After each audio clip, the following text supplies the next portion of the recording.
featured on the Maker? That's a great question. So her question was, I don't know if it got recorded, can students comment in here? This is a limitation of Omeka. There's no way right now that we've discovered where they can put, for example, a comment tool in the program itself. What we've done to combat that is students will comment on certain parts of it, like in all caps or something like that in the exhibit itself, or they just work on it in class, and are giving verbal comments.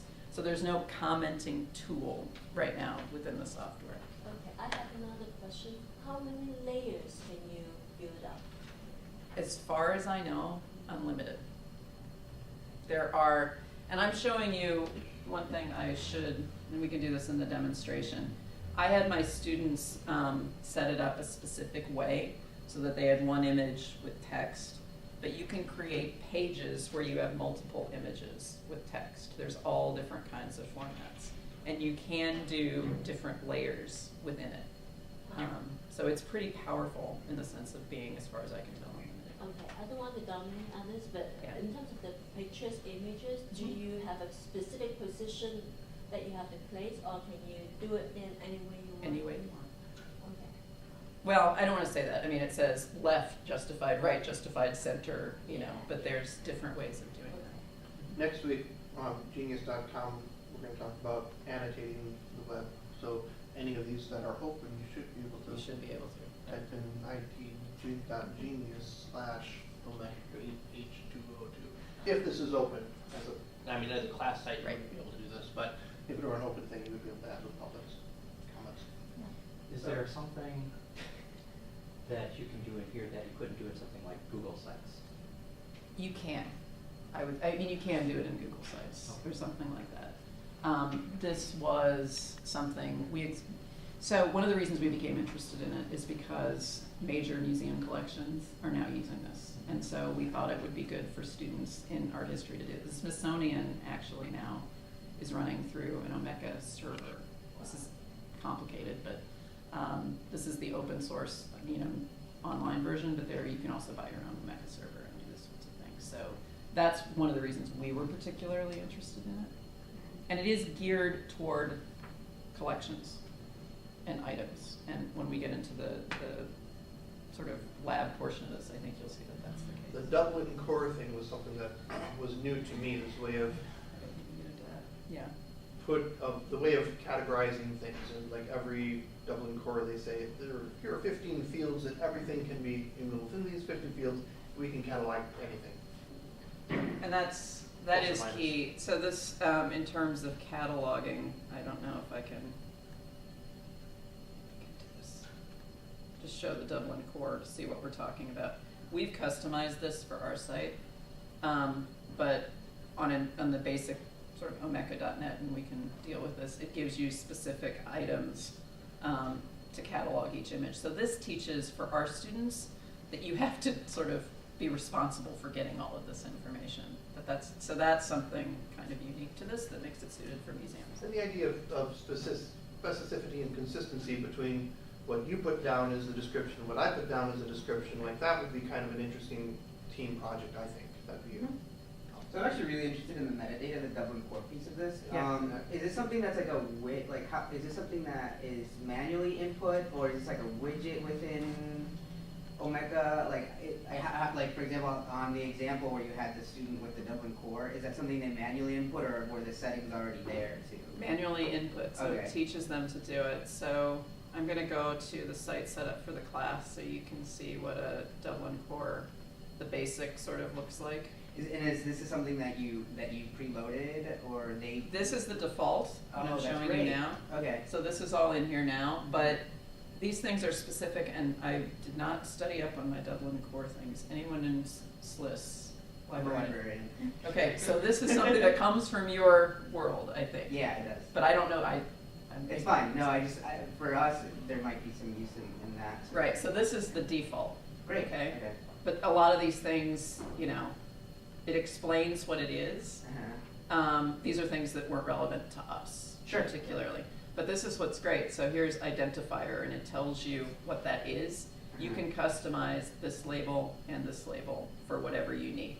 So if you wanted cell type you know, to go back to biology, you could say, you know, explain the type of cell culture this So is. it's whatever metadata structure you Exactly. want, essentially. Yep. That's fantastic. Yeah. And in the handout, we'll talk a little bit about this under the medium, consider the ways collections are used in your discipline.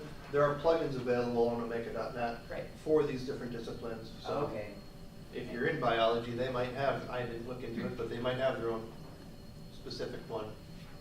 And so a follow-up to that is, to clarify, this can be open, right? In terms of like, if a student or a user creates a space, like, you can like have it so it sends a link and someone doesn't have to be an Omeka user? Absolutely. Great. Yeah, we're dealing with licensed images, so. Oh, of course, yeah. But you can do that. I applaud you as a librarian for doing that. Well, we deal with image rights all the time, so Yeah, it's sure. pretty scary.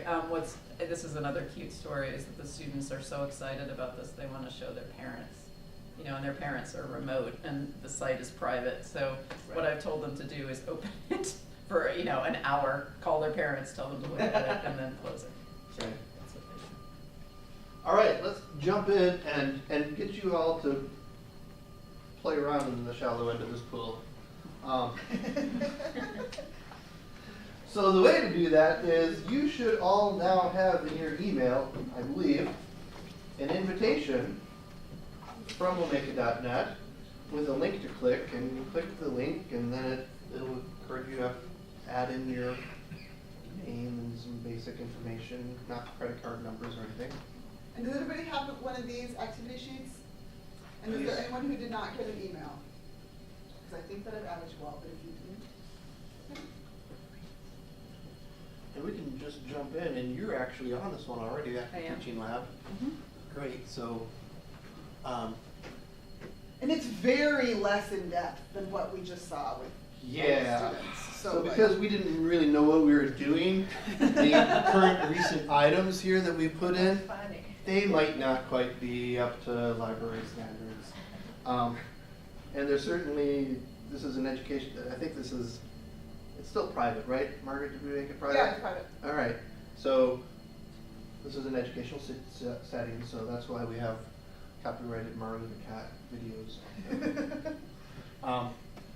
But we want you to jump in and do something. So we said, let's have you do a Mario the Cat video and add that, or an image of Mario the Cat, and just get in and figure out how to do the Dublin core stuff and play around with it. So those are the instructions in the easy and medium there. How many of you are familiar with Mario the Cat? Oh, what a treat the rest of you are. And one of the things that I didn't say that your images or items, as they're called in Omeka world, you could do videos as well as images. So it doesn't just have to be static. You can actually do that. And I was thrown off because it says to upload them. So do your students download from the web somewhere to their file or their computer, and then they re-upload them for this Yes. one? Yeah. Okay, so there aren't hot links there Right. or embedded things. James? I have a question. So you said that you can set it up in such a way that students can see each other's, but you can also set it up where students can have their own private. Right. So how does that work? Like thinking of your So- host student. Right. I'm assuming he's making a contribution for the class that everybody can see, but he's also printing out his own private one to the side for Right. his. That's a limitation that, it's a great question. That's a limitation I haven't quite figured out, because there are students that work in here, for example, in the class site, and then they want to have their own private site, but they can't copy from the public site to the private site. And I haven't spent enough time working on that issue. There has to be a way to do it, but the person that I work with in my department who does innovative technology has not figured out a way to do that.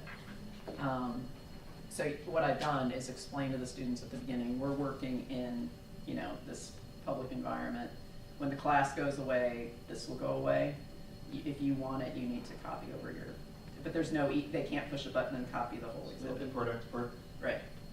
I haven't found that yet. There probably is a way, but my tech person and me have not figured it out. So students have the ability to start a collection Right. and make it private then? Yes. Okay. And that's kind of the neat thing. So you've got your class one, which is up to 500 megs, and I noticed that your class is 53 megs, and there was Right. one that was like 100 megs, but otherwise they're like 5 megs and 2 megs or whatever. So that's not even full yet. But then every student can go in and do their own individual one as well. They can be part of yours, but also have their own Right. thing And there. some of them have said they do that they work in their own private playground account and then upload stuff to the group site. All right. Now Is the main- everybody in? That's the big, Yeah. no. This is the big challenge, is getting into the account. So you have to go to your email, click on the link, sometimes twice. Has anyone tried to add an item? Sid's got one in, I'm working on it. working on it. Yep, I see some. Oh, yeah, that's. So the item is the individual image or whatever you want to put in here. The vocabulary is a little alien, but image is or item is the, in my world, image that you're trying to put in.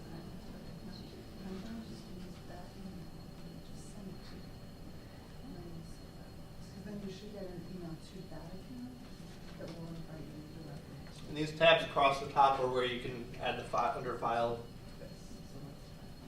tags. I think tags are important.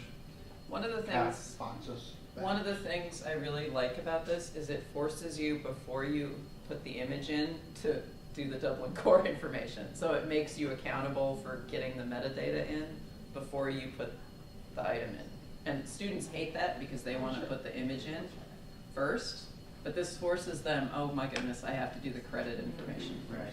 See, I hated that too. But I mean, any pedagogically that's important, right? Because Yeah. then it's like it's not an afterthought. Right, exactly. This was my first experience with the Dublin core thing, so I'm like, all like scrolling screen after screen of like all this metadata that I have to have, and I'm not a librarian, and I was just trying to figure out a cat picture, you know, and so I was like, what is all this stuff? Yeah. But I can certainly see that like, Yeah. from a curation point of view, from a librarian point of view, that like absolutely. Yeah. And then I had questions like, okay, Yeah. so a cat video, it was a hyperlink With this. to a website Did you get into? of a moving image. Like, which one do I choose? Yeah. Did you get into? I would say that, like, I mean, just, I don't know, that gets deep into like what Dublin core identifies as an item type. So Yeah. each standard, so Dublin core is like one standard. There's multiple cataloging standards. Oh. Like library, like a monograph, we usually like use MARC, right? That's another standard. Dublin core is fantastic because it's really versatile, but then you have to know like what does Dublin core identify as a moving image, right? Yeah. Which is super important, you know, obviously for you. For others of you, just recognize Exactly. Right. that you can, if you just want, you know, Like I would for that one just put moving image, moving image. I mean, I'll do a forestry metaphor. You know, if you want to do an exhibit of tree rings, you know, you can just, that metadata is going to be different, but you can customize the template so that you get that. And you don't have to fill out all of these things as Right. well.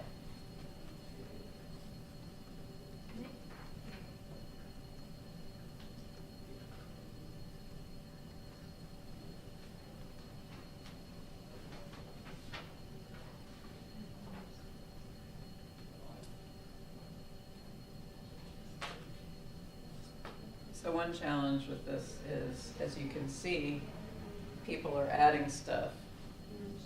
So this is where, if you're doing a group project, tags become really important. Or Yeah. some other way of putting your images, identifying your images so you can find them easily when you put together an exhibit. So it batches everybody's, in my case, in the class together. And then they've expressed frustration when they don't put their name in as author or owner of the item, for Right. example. So if they don't do that, then they can't find their images easy. But- They'll and one of just the scroll Dublin through. core tags was like there is a creator, but then there's exhibitor or something like that, Right. or Right. and I wasn't sure which. I didn't create the video, but I created this note or this. It's usually under, I think, owner Okay. of the, and that's, or a tag. If you put in a tag, then you just search when you're creating your exhibit, and it'll find all the tags for your name. So John I marked as a tag Right. that I would Right. People are looking back in.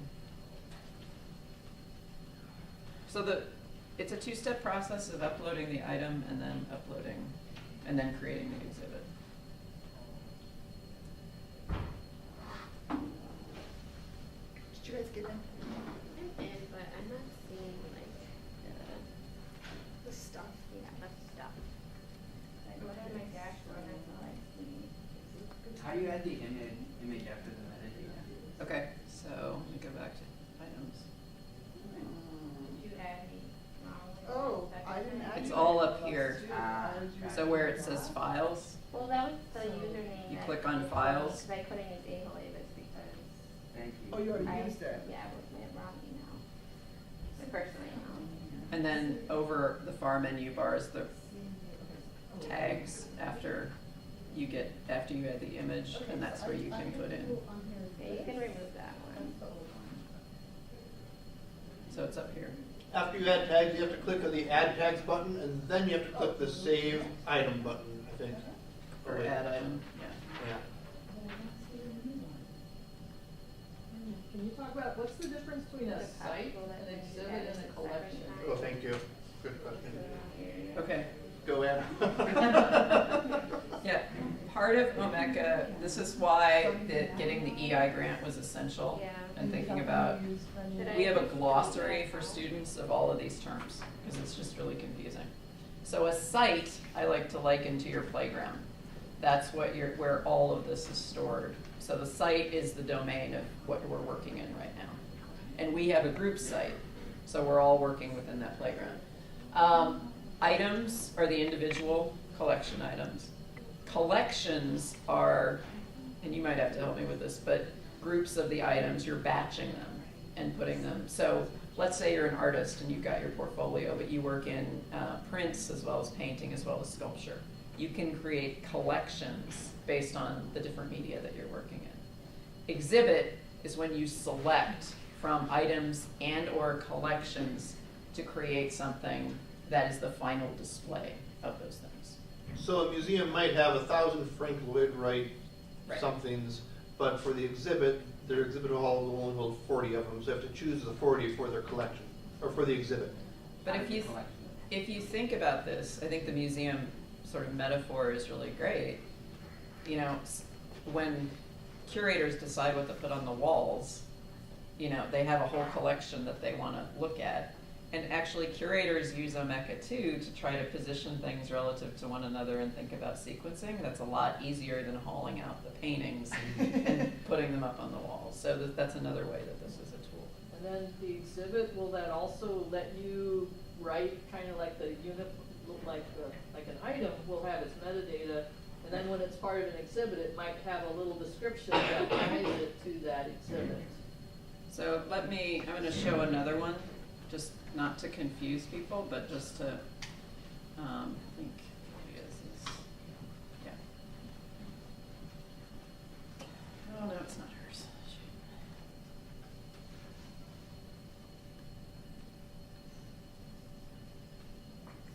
I'll give it the best one to show. We'll try this one.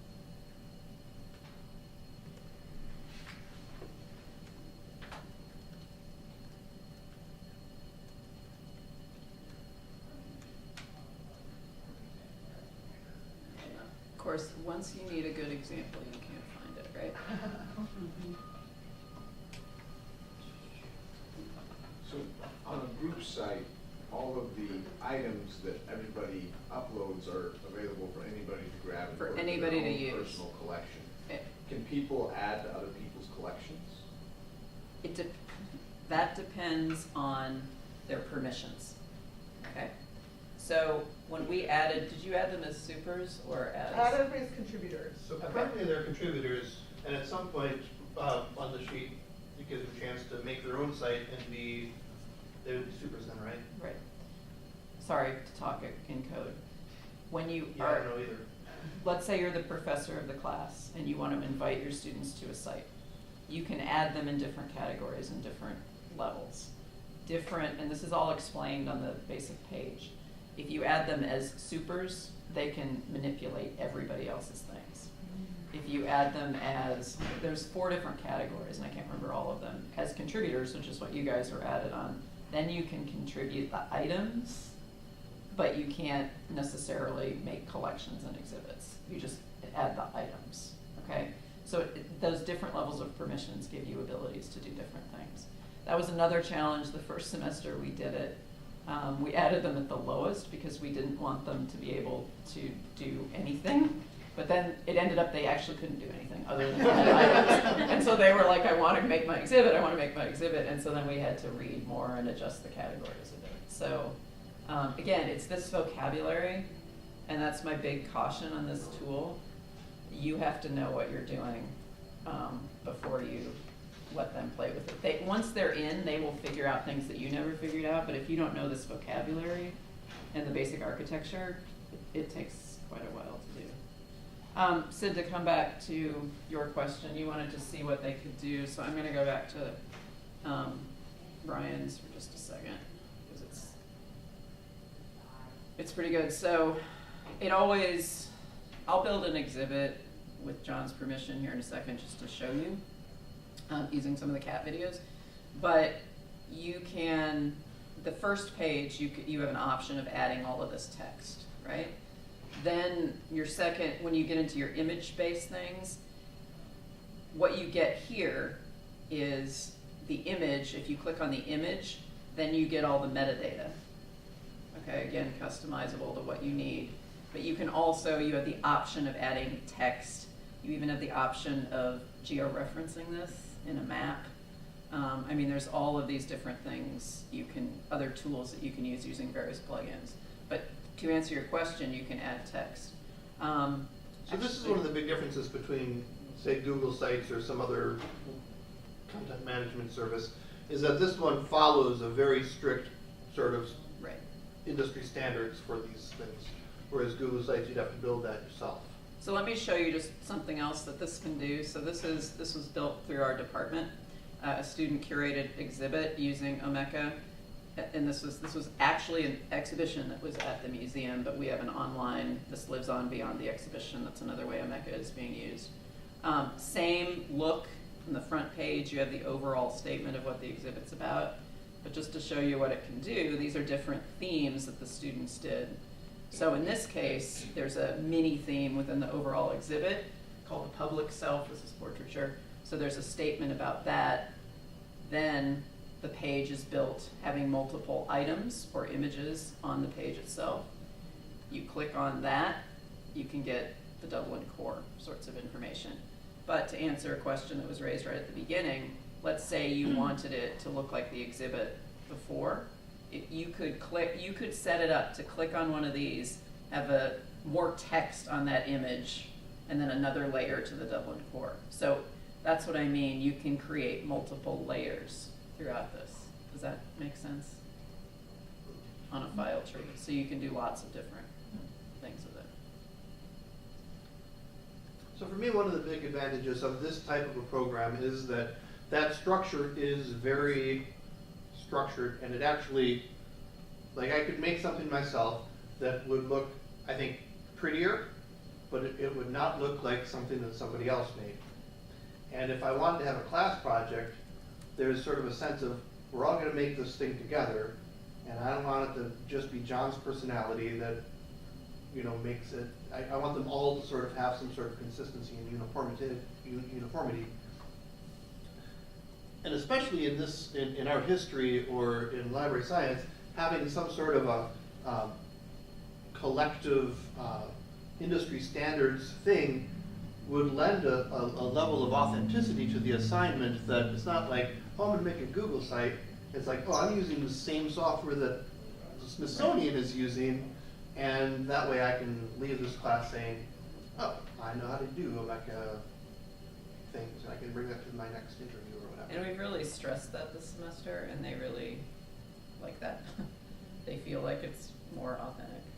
And I wonder if the same sort of thing would happen in biology, or horticulture, or are there these sorts of databases of things or collections that, knowing the standards and having experience with the official ways of doing things, sort of spoon-fed to you in fill out this form, fill out this box, fill out this box, and what is the creator type, and what is the temporal location, and like, would those sorts of things add to it and give them a sense of like, oh, I'm doing what the professionals do versus paper or. And I think that's been the real power for us. One of the fields we have, so we don't let them download any image off of the web for this assignment because, well, with art history, there's a lot that's inaccurate, like anything out there on the web.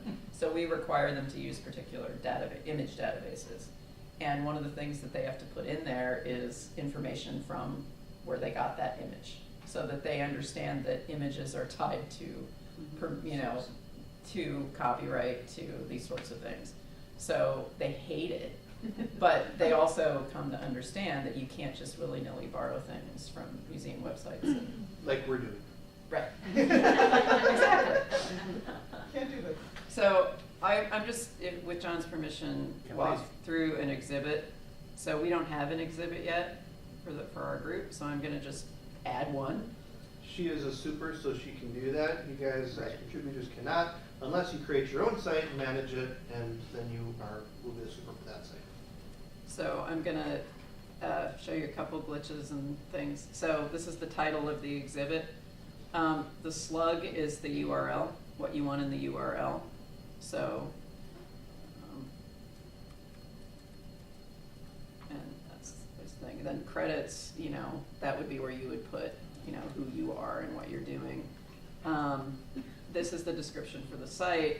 Tags, this is where you choose what you want it to look like, and you can come back and edit all of these later on.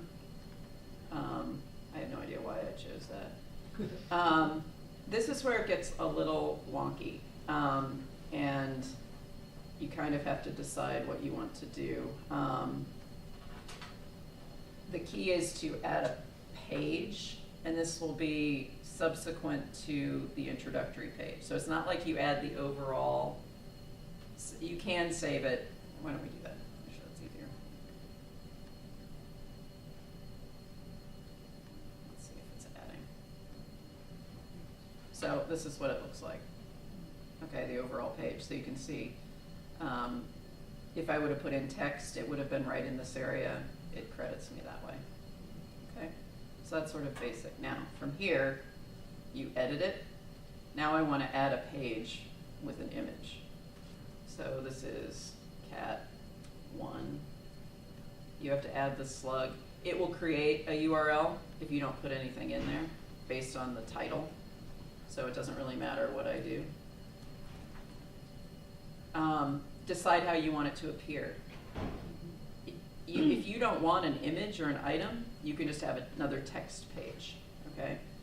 Or you can have file with text, gallery. And I'm gonna choose this one. You actually have control within that. You guys are just gonna have to play with this, but I just wanna sort of show you what it does. This is where I add an item. I'm not privileging anything, I'm just picking the first one. Cat. This is a little tricky, but this will be a caption under the image. So this is where you could put in some metadata, or if you wanted to clue people, if you want more metadata, click on the image, you could put that in there.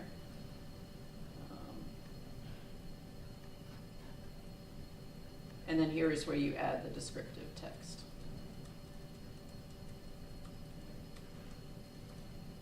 I know I spelled that wrong, but it's okay. Now, to answer Sid's question, I can move it left or right. I can adjust the size of the image. Tells you where to put the caption. You could do all kinds of things with that. But still very constrained. Right. I'm going to save that just so you see what that looks like. We can always go back and edit it. See, here's my cat 1 over to the right. So then I click on cat 1. That's where the text would be in this layout. And there's where the image is. Now, to confuse you even more, go back, I can edit my page. I can say, I really want to add Taco Cat with that.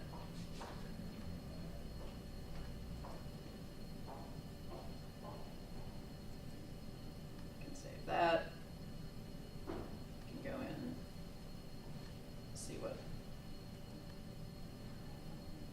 Then you have 2 images. You can do it that way. So I think you can see, you can add another page, do cat 2.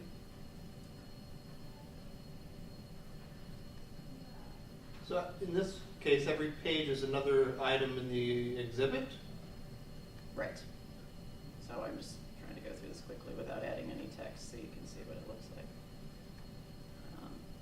So then once I added a new page, didn't work. I There you don't go. think you hit save from that. I didn't hit save. Well, see, they've already got it. So. The other thing that's interesting is the dashboard on the left over there is different from the My Dashboard up in the top right. So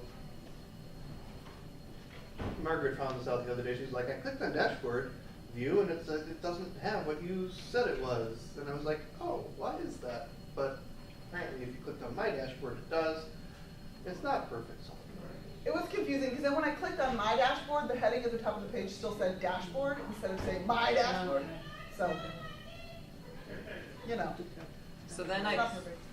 then I could go back if I wanted, and I'm like, I just don't like the way that looks. So you can go back, and you can reorder these, by the way.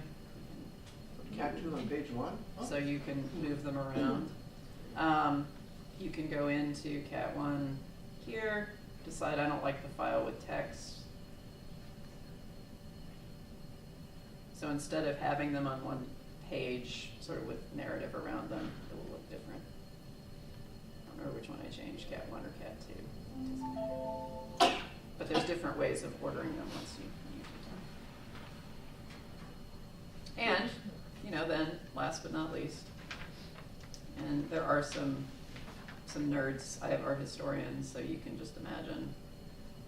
And this is where you can have public, you can have them turn it public for 10 minutes when they talk to them out. Is that right? Yep. And then the exhibit will, presumably, because I changed the style, look different. And of course, with these students, like, those are the basic 4 themes, but then all of a sudden they'll do a plugin and they'll find another theme free. And so you get these things that are like, you're like, where did that come from? And then they have to go reformat everything for the new plugin, right? Right. But they do like that aspect. But again, that doesn't become the focus in this kind of assignment. Whereas with other sorts of platforms, sometimes they'll get so fixated on making it pretty. That doesn't take very long in Omeka to make it look decent. All right, we are out of time. Please help me thank Hannah.